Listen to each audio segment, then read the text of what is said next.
Welcome back. Before we get into the Vinicius Oliveira versus Mario Bautista fight card, let's review UFC 325. A quick recap, real quick. Starting off with the night, we started strong with the underdog pick, Lawrence Liu cashing as an underdog. It was a super close fight that could have gone either way, honestly. So the split decision, it didn't bother me. His opponent is only 20 years old. He showed real skill and heart, and both guys clearly have bright futures. Moving on to Sebastian Chalet, he didn't quite look like what I saw, the version of him that I saw on the regional tape when I was watching tape on him. He showed some moments, but overall, it fell off, and eventually he got caught. It happens. And for the Dom Mar fans fight, I barely caught any of that fight. I saw him get taken down early and I assumed it was over. Then I had to go. I checked my phone later and saw that he won. So whatever adjustments he made, respect. A win's a win. Same with Con Ofley. I only saw the first round. I missed the rest, but saw a lot of robbery talk online. Definitely one I need to rewatch and judge for myself. Jonathan Mikhailov, it was pure cinema. A lot of people were on Oban Mikhailov. He faced some real adversity early on, flipped the switch with the wrestling in round two, and put him out. It was a huge call. And for Torres Finney, this is where I finally step out of off the hype train. Jacob Malcolm, he had a phenomenal performance. That jab, that distance management, everything was on point. Finney did wake up late in the third round, but he couldn't get any wrestling going. He looked stiff. I feel like his build might be holding him back. Slimming down could probably help his movement out a lot more. But credit to Malkoon, he earned that one. Cam Rouston, he handled business. And when that groin kick happened, I thought we were heading towards a classic Brundage fight, where Brundage just calls it off. But credit for Cody Brundage, continuing and letting the fight play out. Billy Elikana, he did exactly what he needed to do. He got dropped early, recovered well, leaned on the wrestling and closed it out. Killian Salkield continues to prove what I've been saying since his debut. He's the truth and he's a real future star. Another composed, high-level performance. And Taliesin Teixeira, he looked great for 2 rounds. He showed growth by mixing in the wrestling. But that third round, it was scary, man. If Ty had more gas, Taliesin might have been in real trouble. Taliesin was in real trouble. But cardio, it's gonna be a big concern for both these guys that were in this fight. Moving forward, right? Mauricio Rufy. This was my fight of the night. It was a true 50-50 fight across the whole community, and it felt great being on the right side. I always said if it stays on the feet, Rufy wins. He's the better striker, right? And that's exactly how it played out. The underdog odds, they messed with my head a little bit, so that's why I didn't make him a confident pick. And a lot of people were on Fiziev, but the read, it was the right call, right? BSD, he looked dominant. At the same time, Hooker, he didn't show what I expected. All that confidence during fight week, it didn't translate. He didn't fight at all like how he fought in the Gamrot fight. He broke down fast and he didn't look like he has that same dog in him. And finally, Volkanovski, my GOAT, the log of the week. I never doubted it. At 37, he still handled a top contender with ease. I thought he won every round except maybe one. I think it was the third round where what I gave to Diego. But Diego is good, but I don't think he's gonna be on that level. I don't see him becoming champion with guys like Mavzar, Leon Murphy, or even Gene Silva still in the mix. Overall, it was a great night. There was only 2 losses and a lot of reads that played out exactly how they should have. These were the bets of the night. Everything but the last two hit, so take a look at it if you want. But let's continue on with these picks, where we do have the full card predictions for Mario Bautista versus Vinicius Oliveira. I haven't slept. It's 4 a.m. Let's continue on with these picks. Oops. Starting off with the night, we have Klaudia Sygula versus Priscila Cachoeira. My pick for this fight is going to be Klaudia Sygula. It's a close fight. It's almost at pick 'em odds. It's pretty much a newcomer, Klaudia Sygula versus a UFC veteran, Priscila Cachoeira. However, this veteran doesn't have a single notable win in the UFC. Anyone that is somewhat decent can beat her. Priscilla, she did knock out Josine Nunes, I believe her name is, 2 fights ago. But that's not an impressive victory because Nunes is like 4'11" and she's not very good. Priscilla is always gonna come forward with no defense in her mind. She just wants to walk you down and hurt you, doesn't set up any shots, and that costed her in her last fight where she got slept badly by Jocelyn Edwards. I was hyped watching Edwards win that fight. She's one of my favorite female fighters ever to watch. But yeah, Priscilla, she doesn't set anything up. She's very predictable. She's a brawling type of fighter, just straight aggression, right, in her style. But if she lands, she can hurt you. However, she's 37 years old now, out of her prime. She's fighting a 27-year-old newcomer, Klaudia Sygula. Klaudia, she's 1-1 in the UFC, lost to Melissa Mullins, who is a good fighter. She couldn't get any significant strikes going against Mullins. She couldn't land any takedowns on her. Mullins was taking her down and ground and pounding her, but Mullins is a good fighter. In the most recent fight for Klaudia Sygula versus Irene Alexieva, she looked much better. She was able to land her strikes, avoid damaging shots coming back at her, also landed some good ground and pound as well. And because of her most recent performance, I know she's somewhat decent. If that's the case, I think she'll be able to avoid the power shots coming at her from Priscila Cachoeira, land some of her own shots and time some good takedowns and just win a gritty fight where she lands just enough to push her against the fence, gain some control time, get back up to piecing her up on the feet, maybe get a takedown towards the end of the fight. Priscilla, I think she's too predictable at this point in her career. It's too basic. She doesn't have the best footwork, so I'm leaning what's her name? Klaudia Sygula. She's younger. She's improving. And she can actually fight with a plan, mix in clinch and takedowns. And she doesn't just brawl, whereas Cachoeira, she's going to walk forward, be a brawler, too predictable, no defense. 37 years old right now, too, and just relies on landing something big. So I'm going to say Klaudia Sygula. She's going to be the cleaner, safer fighter, wins more minutes, and avoids the worst of Priscilla's power, right? So moving on to our next fight, we have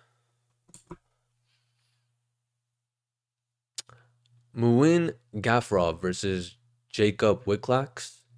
My pick for this fight is going to be Muin Gafurov.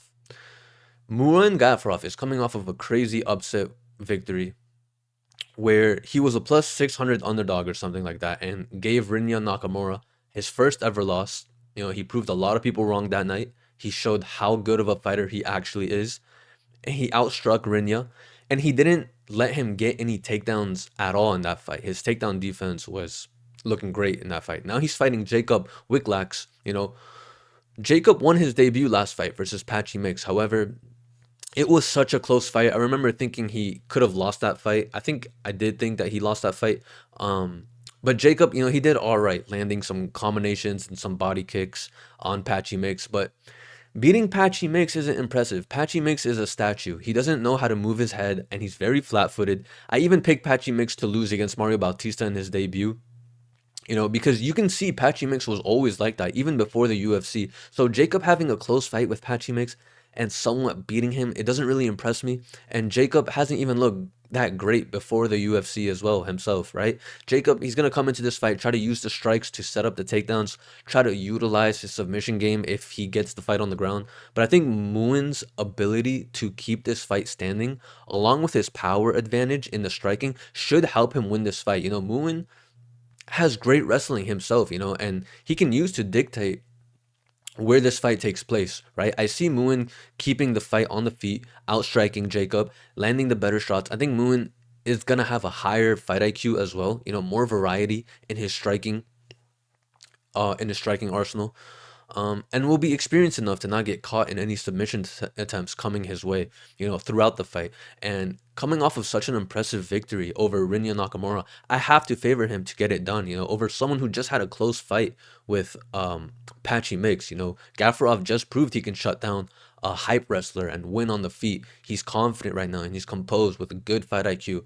Whereas Jacob, he's more of a strike to grapple type of guy. He's got submission threats if he gets the fight down, but he hasn't looked special, So I just think recently the better form has been coming from Muin Gafurov. He's a more trustworthy decision-making type of fighter, and I like him to win the stand-up battle between these two. Keep the fight standing and just land the better shots. Moving on to our next fight, we got Cong Wang versus Eduardo Moura. Initially, this was a pretty tough pick for me. I'm impressed by both of these women, but I'm leaning towards Cong Wang to win this fight because I think her kickboxing and her distance management, it's legit. Eduardo Moura, though, she is really tough. She'll most likely try to implement some takedowns when she realizes how good Cong Wang's stand-up game is. But I think Con Wang's ability to move in and out, strike and evade is going to allow her to land without staying in the pocket long enough uh to get taken down. She'll evade before uh Eduardo Moura has the ability to take her down, right? I really like how safe Kong Wang fights. She's very technical, breaks you down with her footwork and striking power as the fight goes on. I see her dictating the pace of this matchup for the most part, landing the better shots and staying off of the fence long enough to keep circling around the octagon and not getting pushed up against the fence. But Moura, she's tough. She's physical. She likely needs the takedowns and clinch to get this fight in her favor. But I'm gonna favor Wang's disciplined kickboxing, her good distance management, how safe she fights, and she's gonna be able to touch Eduardo Moura without getting grabbed or controlled in the grappling. Right? She's the cleaner striker. I like her movement to stay off the fence and just rack up points in this fight. So moving on to our next fight, we got Javid Basharat versus Saeed Nurmagomedov. My pick for this fight is going to be Javid Basharat. Both men here, they're coming off of two losses. Javid most recently lost to Ricky Simone by a vicious first round knockout, but I don't think Javid has to worry about getting brutally knocked out here because Saeed rarely knocks anyone out. And before the Ricky Simone loss, Javid lost a decision to Ayman Zahabi, and Zahabi is on a 7-fight win streak right now. So, those are kind of forgivable, right? Saeed Nurmagomedov, on the other hand, he lost to Bryce Mitchell and Vinicius Oliveira, and also has a loss to Jonathan Martinez not too long ago. I feel like we've seen enough of Saeed to know he isn't really an elite level striker or overall a great fighter. I lean towards Javid having a higher ceiling because sure, he did get caught in his last fight by a heavy hitter, by a heavy hitter, right? And he got outpointed by Ayman Zahabi. But those two losses are to great fighters. And when I look at Saeed's losses, I don't feel like I can give him the same forgiveness for losing to Bryce Mitchell and Vinicius Oliveira, who's new in his career, and Jonathan Martinez. Those fighters are good, but they're not the sharks of the division, right? Overall, Javid, I would say, is a better, more well-rounded fighter. He can mix things up better and strike and mix in his grappling, while Saeed is more of a stand-up, flashy striker. Gonna throw some spinning attacks, move around the octagon, jump on your neck if you put it out there. But Javid being the more well-rounded fighter, I see him making the better decisions here, fighting smart, making the better choices. I don't think that flashy striking style is going to phase Javid, especially if there's no serious knockout power coming back his way. He should be able to handle himself in the striking and also mix in takedowns without getting guillotined. Because if there's one way Saeed wins this fight, it's most likely from a ninja choke or a guillotine because he's got some slick submissions. But I see Javid landing and moving and being smart enough to not leave his neck out in places it shouldn't be where it can get caught, right? Because like I said, yeah, Bashra, I see him being the more well-rounded fighter. He's got more structure to his game, and he can mix levels and fight smart after these two losses. I see him bouncing back. Saeed, he's gonna be like what he always is. Flashy, tricky submissions, tricky submission attempts, but he's not a consistent minute winner. Javid, I feel like he's got the higher ceiling. I think he's gonna make the better decisions, and all he has to do is just not give up his neck, and I feel like he should be fine here. Moving on to our next fight. Bruna Brazil versus Ketlin Souza. I'm gonna pick Bruna Brazil to win this fight. I'm leaning Bruna to get this done. She seems like a good fighter, and her only recent losses are to Kong Wang, Loma Lugbumi, and Denise Gomes. Those are like the three best prospects in the division right now. Um, on top of that, she just beat Ming Shi in her last fight. The Chinese fighter who went viral for that head kick knockout, who's also a doctor on the side. I thought that was a great win for Bruna. Um, on the other hand, Ketlin Souza has lost her last two fights via split decisions to Angela Hill and Piero Rodriguez. That's not the greatest look. When it comes down to the stand-up battle, I feel like Bruna should definitely have her beat here. She'll be the much taller and longer fighter. She'll be able to control the range effectively, land from a distance. Whereas Ketlin Sosa, being the shorter fighter, she's gonna have a hard time closing distance, trying to land her shots. She's gonna have to use her explosiveness to land her power shots.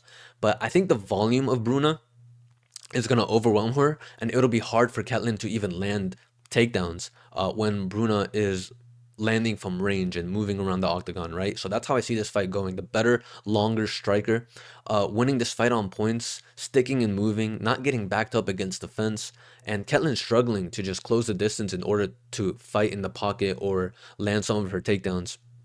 Because there's going to be a pretty significant size difference here. Bruna Brazil is going to be longer, and she's got the better range tools and has been in there with some strong names and has looked pretty well against them. She can stick and move here, whereas Souza, she's going to be shorter, needs the pocket entries or takedowns to have any success here. And recently, she just hasn't been looking good, losing split decisions. So I'm just going to say that the range and volume of Bruna should carry these rounds for her, right? So moving on to our next fight, we got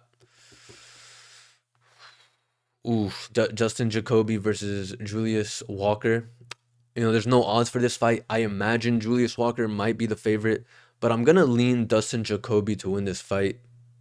I was one of the few people who said Julius Walker will win his last fight versus Rafael Syriguira, whatever his name is, via decision.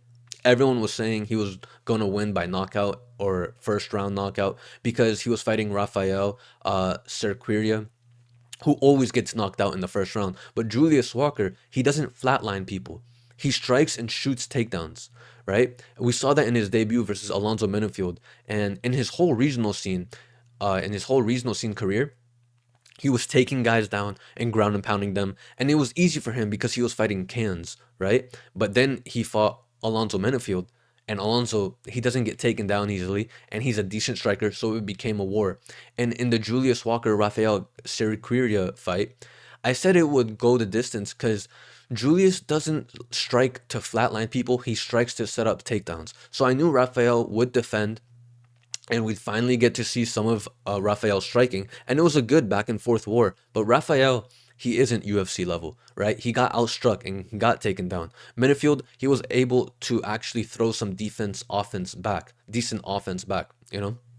Unlike Rafael. In this fight, I don't think it'll be easy for Julius to strike just to set up takedowns because the power coming back from Dustin Jacoby, it's a real threat. Meaning if he can't take Dustin Jacoby down, Julius is going to be eating some serious power bombs. And despite his age, Dustin Jacoby has still been knocking guys out. He just knocked out Bruno Lopez in his last fight and Vitor Petroni before that. And then you have Julius Walker, who went to war with Menifield and Rafael. Julius isn't coming to flatline Dustin Jacoby. He's coming to try to take him down. And I feel like I have to lean Dustin because of the power advantage and the willingness to actually land powerful shots instead of trying to outpoint and get takedowns. Julius Walker hasn't really beat anyone meaningful. He's going to wars with guys that aren't great. And stylistically, if he comes here looking for takedowns, I just see Dustin Jacoby being the better fighter. This could age terribly, but I'm leaning with the veteran, the former kickboxer, the 37-year-old with 31 professional fights over the 26-year-old with 8 professional fights.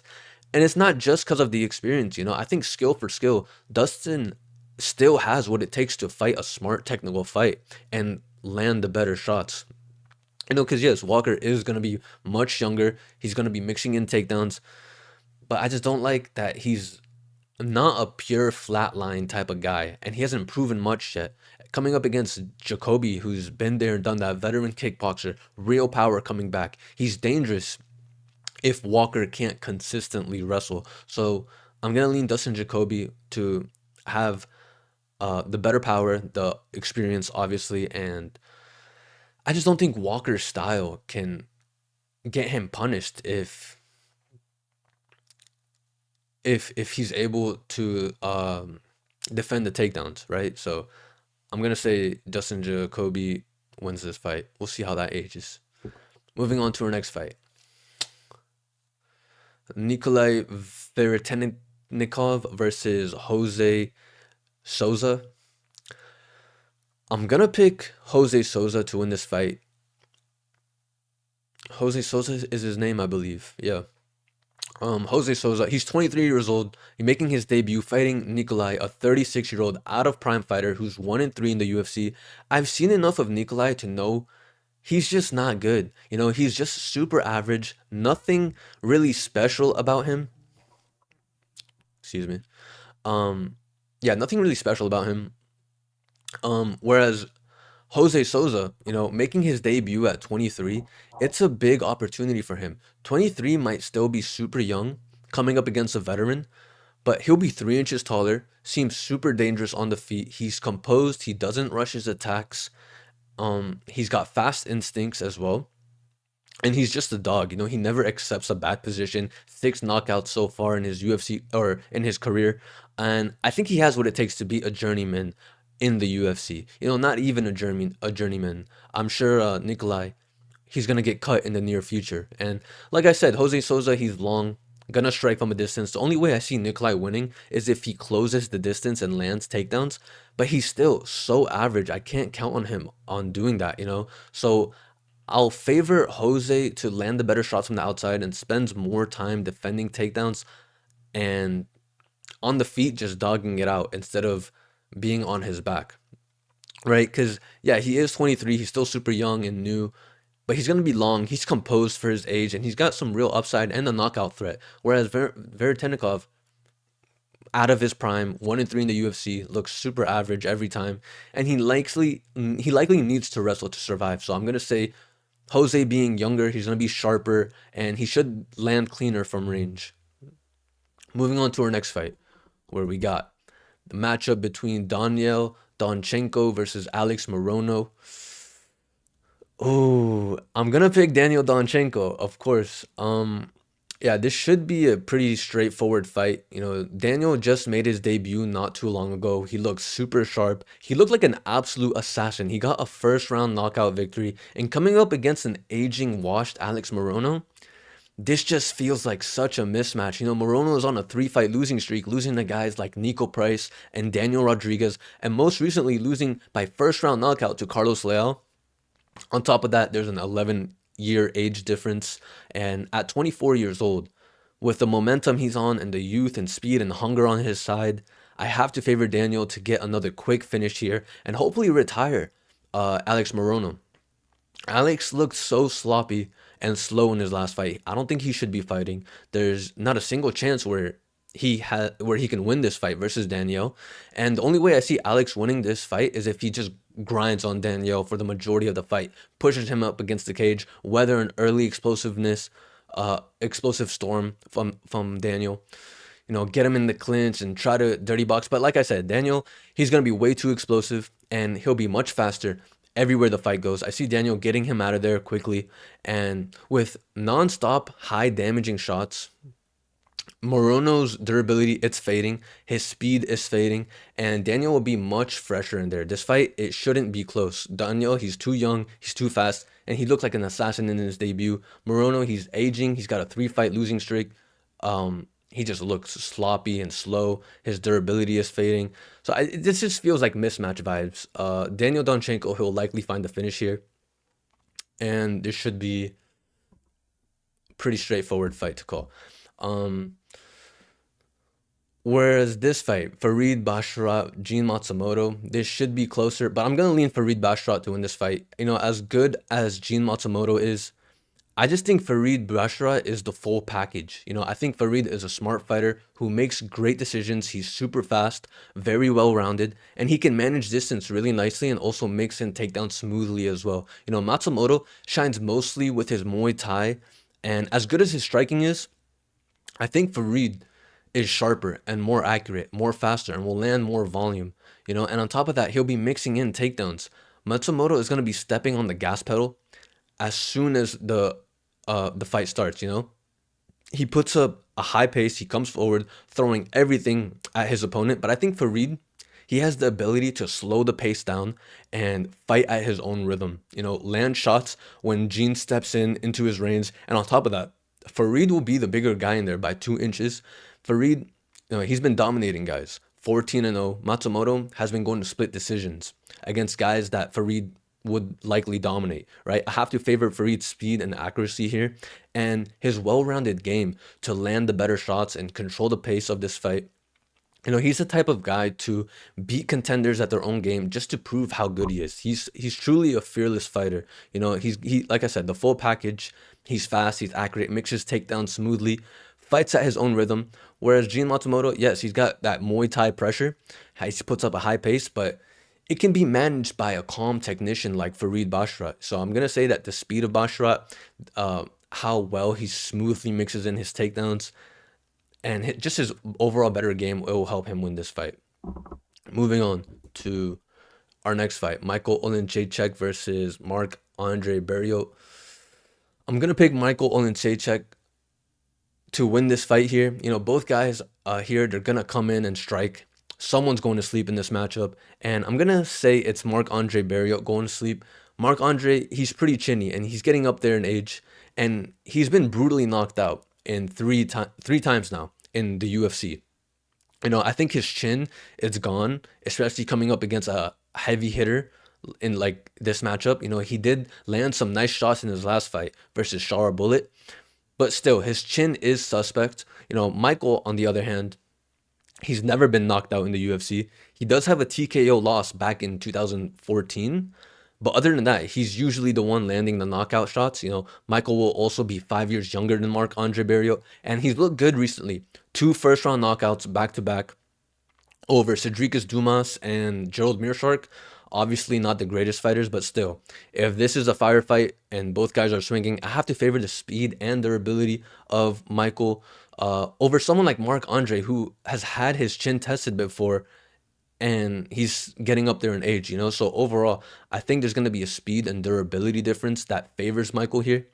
Michael should get him out of there fairly quickly, but if this starts hitting the second and third round, Barriault could start coming on, when Michael starts to fade in the later rounds. But I'm sure Michael wins the first round. Even if he doesn't knock him out and he has to win the second round, and I feel like he has the ability to at least win the second round,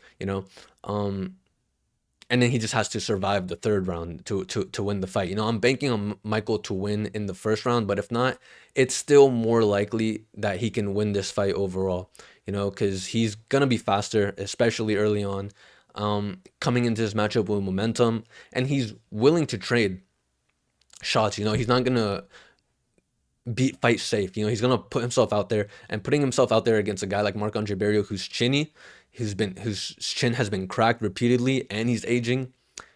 He's Marc-Andre Barriault. He's gonna be swinging as well, but he gets hurt a lot. So I trust Michael's durability and his pop in his shots more in a firefight, right? So I'm gonna go Michael Oleksiejczuk to win this fight. Moving on to our next matchup, Jailton Almeida versus Rizvan Kuniev. I'm going to go Jailton Almeida to win this fight. Both these guys are coming off of 2 controversial decisions. Many people thought Jailton Almeida should have won his last fight. I remember Jailton Almeida, he got a lot of takedown control, right? But Volkov, his opponent, was the one putting up the damaging shots, even though he was on his back. So a lot of people were conflicted between if Jailton Almeida's takedowns should have been a difference maker, even though there was no real damage, or Alexander Volkov's ground control strikes, even off of his back, because he was still throwing up shots. So the judges, at least, thought that Volkov won because of the damaging difference. The thing about that, though, if the same thing happens here, Jailton Almeida takes down Rizvan Kuniev, Rizvan doesn't have the same skinny build as Volkov where he'll be able to throw any damaging shots. His arms are too fat and bulky. He'll just have to lay there. He can't really put up any real damage because he doesn't have any real leverage in his shots to throw up any real damage. So Jailton can just lay there and win. And I'm sure Jailton learned his lesson from the last fight. He'll probably come into this matchup with a point to prove and show he's not just going to lay on guys when he takes them down. And to talk about Rizvan's last matchup where he fought Curtis Blades, many people thought Rizvan could have won that fight. In this matchup with Almeida, Rizvan, he's going to want to do pretty much what he always does. Keep it standing and strike, while Almeida is going to be looking for takedowns. I feel like Jailton Almeida is very strong and built like a tank, so he's good enough to probably take down most of these UFC level guys. While Rizvan Kuniev isn't known for having great takedown defense, he just made his debut, so he hasn't really been tested against high-level UFC grapplers. So this is a different ballgame, but even Curtis Blades was able to take him down, right? He had a close fight with Curtis, and if Curtis was taking you down, I think Almeida can take you down, especially with his strength and his athletic ability coming off of a controversial loss last time. Almeida's going to come in here with a point to prove. And not to say that Kuniev isn't as well, but there will be an athletic difference here, UFC level experience difference here as well. Kuniev, he was supposed to come into the UFC and be this next big thing, but his debut wasn't all that great, so there's still a chance that he is just all hype. And with Almeida, we've seen him long enough to know he isn't all hype. We know what he's capable of, and we know how great he is. He's an elite control grappler. He should be able to take this guy down, and he can do that to most heavyweights. Kuniev, he wants it standing. He hasn't proven himself at the UFC level competition, right? And he hasn't proven he's got that high level takedown defense yet. In his debut, it didn't scream that he's this unstoppable force or whatever. So I think Jailton Almeida, he's gonna come in here, get the takedowns, get some control time, especially after coming off of a controversial loss to Volkov, right? So moving on to the co-main event of the evening, Amir Albazi versus Kyoji Horiguchi. When I first saw this matchup, I just started laughing. I feel like Kyoji Horiguchi is going to destroy Amir Albazi. It's not a matter of who's gonna win. It's a matter of how Horiguchi is gonna win for me, because the hype behind Horiguchi, we know it's real. And Amir Albazi has looked, nothing but mediocre in his last couple of fights. He had a weird fight with Kai Kara France, and then he just lost his last fight. Kyoji, he's gonna come in here, use his slick in and out karate movement. He's got great footwork, fast and sharp counters, while Amir is just more well-rounded, usually tries to lean towards his wrestling.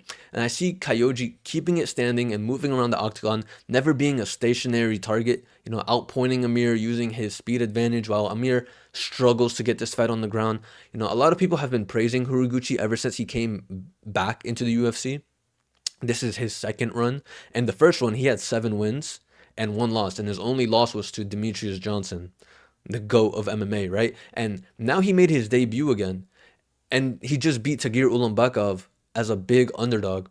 And everyone from Horiguchi's gym praises him, saying he's like the next champion, he's the next big thing. And everyone has been calling him up to be next in line for the title shot contention, right? So the hype behind him, it feels real, and it clearly is based off of his last performance and only losing to Demetrius Johnson in the UFC. While someone like Amir Albazi, he's been in the game in the UFC for a while now.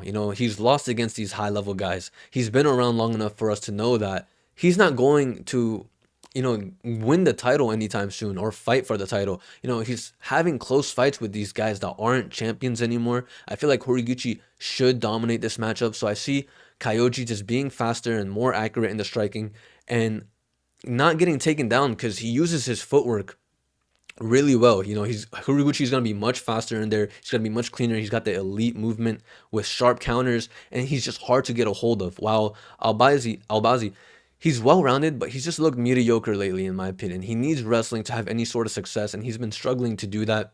I think Horiguchi's speed and his footwork, he's gonna put on the clinic here, and Albazi's gonna struggle to pin him down. Moving on to our final fight of the evening, the main event of the evening, Mario Bautista versus Vinicius Oliveira. My pick for this fight is Mario Bautista, and I'm not gonna lie, this was almost a struggle for me because Vinicius Oliveira, he surprised me in some of his fights. Whenever I thought he got a matchup that he won't win, he somehow pulls it off. Like in his debut, when he was losing the entire fight, he gets a 3rd-round knockout victory after his opponent gassed out. Then goes on and beats Ricky Simon. Then he beats Said Nurmagomedov right after that. Like, the guy is really good. And I picked him to win his last fight versus Kyler Phillips because I knew Kyler Phillips, he isn't that guy. But now in this matchup versus Mario Bautista, I think he finally ran up on the one who will stop his run. I'm a big Mario Bautista fan. I picked him to beat Patchy Mix when Mario was a big underdog, and he got the job done exactly like how I thought he would. Mario in his last fight, he did just lose to Umar Nurmagomedov, but Umar is on a different level than the rest of these guys in this division, right? Mario, he's still super well rounded, very technical with crisp boxing, strong in the clinch, strong ground game, super good at mixing everything up, and just puts up a high pace. And in this matchup with Vinicius, he's going to have to stay very technical and disciplined, fight smart, and avoid the power shots from Vinicius. Because Vinicius, he's got that chaotic style. He's throwing wild shots with power, wild kicks. But I see Mario just picking his shots calmly, staying technical and fighting at his own pace, changing levels, staying calm, and just having a nice controlled fight, where Mario dictates the pace. I feel like Mario Bautista can replicate the same fight Bernardo Sopage did and not get tired in the third round and avoid getting knocked out like Bernardo did, because Bernardo was winning that fight. He just got tired and got caught in the end. Mario has the cardio to not get tired in the third round and pretty much just outstrike him for the whole matchup and outwork him using clean technique and avoid the big power shots. Mario has a proven gas tank, a cleaner technique as well. And I think avoiding Oliveira's big moments is key for him here. As long as he doesn't get caught, it's likely Bautista. He can just put on a technical clinic over 3 rounds. For the most part, that's how I see this fight going. Oliveira coming in there with chaotic power, and he's dangerous even up until the late third round, right? Or however many rounds this is. If you fade, he will take advantage of that. He can steal some moments, but I think Mario Bautista, he's gonna be too technical. Excuse me, too disciplined, and he's gonna have the cardio edge as well. He can replicate the winning minutes game without gassing out. So my pick is Mario Bautista. I think he's gonna be a lot cleaner, a lot steadier in this matchup. Should outwork him over 3 rounds. I believe it's 3 rounds. It could be 5 rounds. I'm not sure. And as long as he stays smart, he should win this fight. And that concludes the picks for this UFC's fight card. Hope you enjoyed. Till next time.